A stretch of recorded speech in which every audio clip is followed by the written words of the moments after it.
TVU Esporte. Apoio Caurne.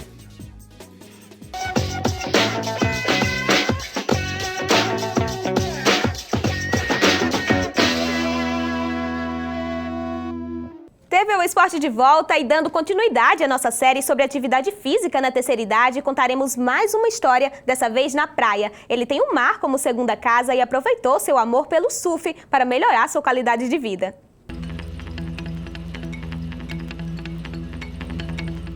Eu sou Pedro Lopes, tenho 60 anos de idade, hoje estou aposentado, mas ainda sou estudante e estou fazendo mestrado na Universidade del País Basco, na Espanha. Fui advogado, fui promotor de justiça, sou aposentado do Ministério Público do Estado do Rio Grande do Norte. Gosto muito de praticar esportes, pratico windsurf, surf, faço um pouquinho de bike também. Pedro sempre teve uma vida de atividades físicas ativa e mesmo com sua rotina de trabalho, nunca as deixou de lado. Já jogou futebol, fez atletismo, natação, mas o que ganhou o coração dele foi outra coisa. Hoje vamos contar a história desse cara, que apesar de calmo, há 4 anos escolheu o surf como prática esportiva.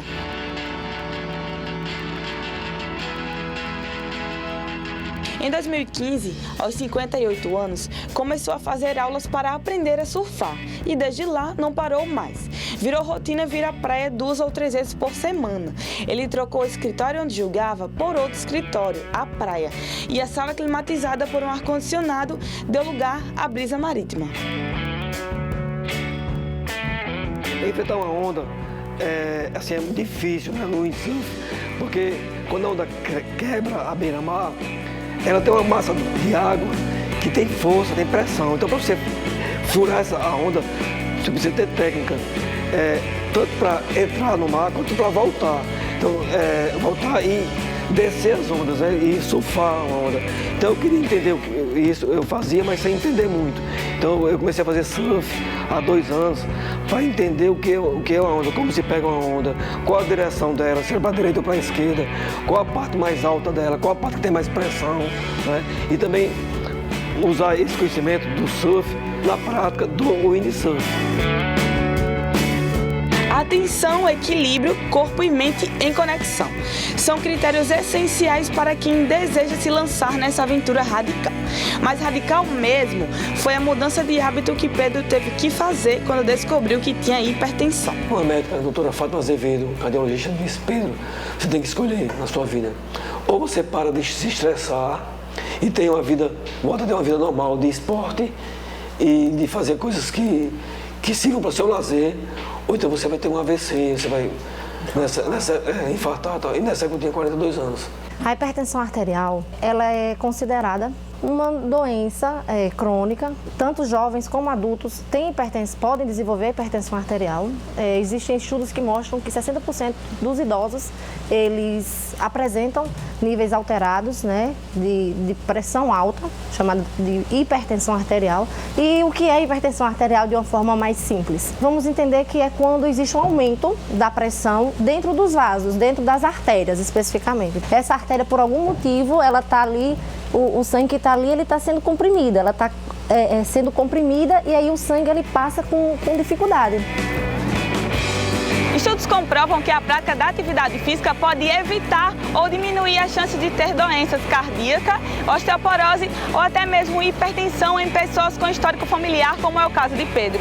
É relativamente comum isso, assim, dessa ideia das pessoas depois de um certo tempo descobrir o esporte por ter mais tempo livre, porque o que você faz, né, depois que você se aposenta? Se você não preenche sua rotina com alguma atividade, você acaba ficando ocioso e aí vem problema, você tem interesse, sempre gostou de jogar bola, né? Por que você vai parar? Você continua, só que não mais focado naquele desempenho. Juntou o útil ao agradável. Em meio à necessidade de praticar esporte, nasceu o amor pelo surf. Que a praia seja sempre sinônimo de casa e que os ventos estejam sempre a favor de uma boa onda. Não sei explicar bem o que é, mas é uma coisa fantástica que dá vontade de gritar, dá vontade de... Eu agradeço a Deus, na verdade. O prazer pessoal que eu tenho é muito grande. É uma satisfação assim, incrível, que eu não sei como explicar bem, mas é um amor, uma satisfação enorme.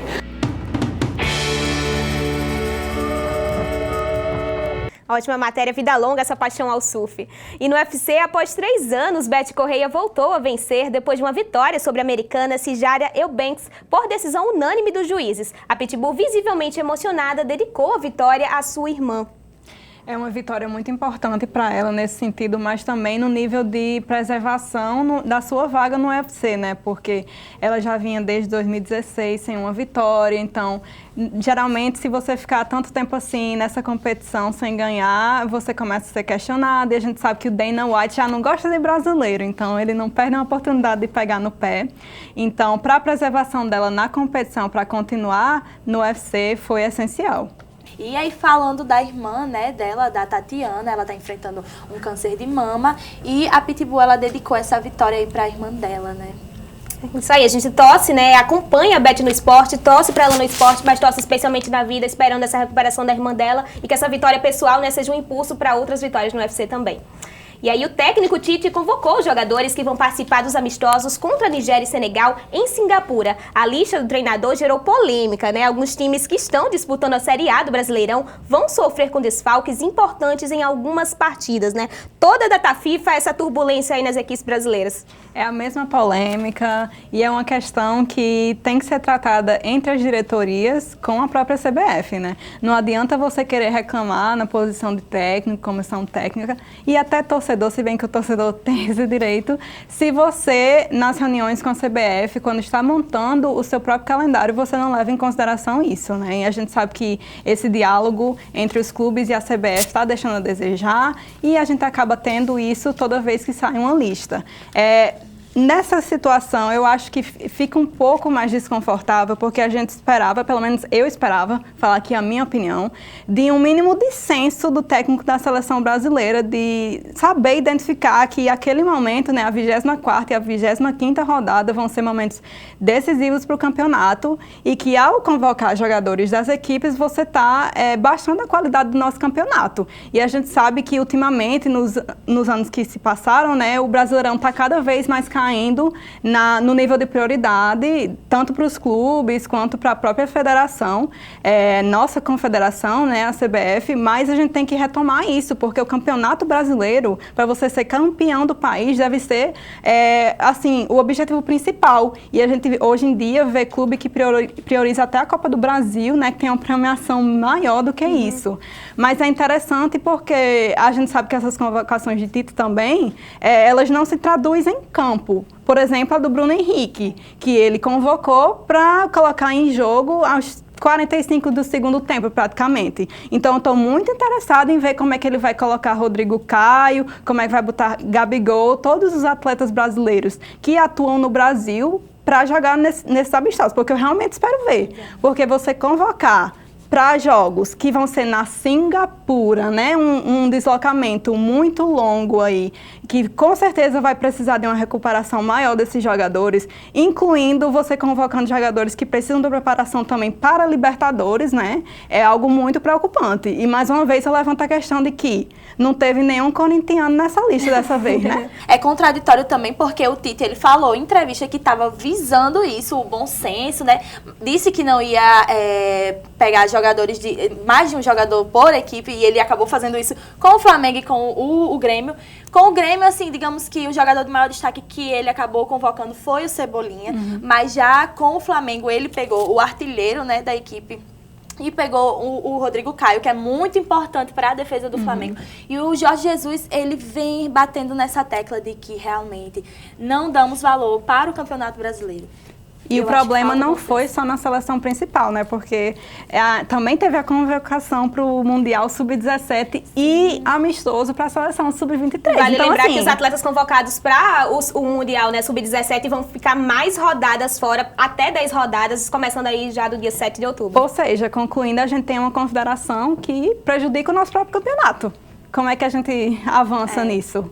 E ainda falando de Campeonato Brasileiro, a 20ª rodada do Brasileirão foi animada, teve polêmica, teve VAR e teve também, claro, gol do Gabigol. O Flamengo derrotou o Cruzeiro no Mineirão por 2-1. Já a vida de outro time carioca não anda fácil. O Fluminense perdeu para o Goiás no Serra Dourada por 3-0 e voltou à zona de rebaixamento. Complicado, hein, pro Fluminense. Tá complicadíssimo, porque a gente vê que a questão não é só dentro de campo, né? Se bem que a gente tem que reiterar o vergonhoso que foi essa atuação frente ao Goiás, que é uma equipe que não vem bem na competição, né? Sofreu 2 goleadas, né? De 6-1. Teve uma vitória, né, entre 11 jogos do Goiás. E o time do Fluminense completamente desorganizado em campo. Defesa, parecia que eles se conheceram ali antes de entrar no campo, que não tinha nenhum diálogo com o meio de campo, que não tinha nenhum diálogo com o ataque. Então, assim, realmente fica difícil de você tentar tirar um time da zona de rebaixamento, né? Porque essa é a realidade do Fluminense. E não é só esse ano. A gente sabe que o tricolor carioca vem lutando as temporadas passadas contra isso. Então, claramente, isso é sintomático de uns problemas mais acima, principalmente em direção. E isso acaba impactando também a escolha de técnico. E a gente tem hoje no Fluminense o Oswaldo de Oliveira, que, assim, com todo respeito ao trabalho que ele já apresentou, acredito que é uma pessoa que está um tanto quanto ultrapassada. Para mim, o futebol está indo numa direção e ele está indo para outra. E o Fluminense contratar um profissional desse tipo mostra que eles realmente não estão querendo avançar. Então, qual é o objetivo do Fluminense? É todo ano ficar lutando contra a Z4? Assim, também não consegue avançar. Faltou criatividade, eles erraram muitos passes. Gente, foi um jogo, assim, absurdo de se assistir. Era um jogo feio, assim, né?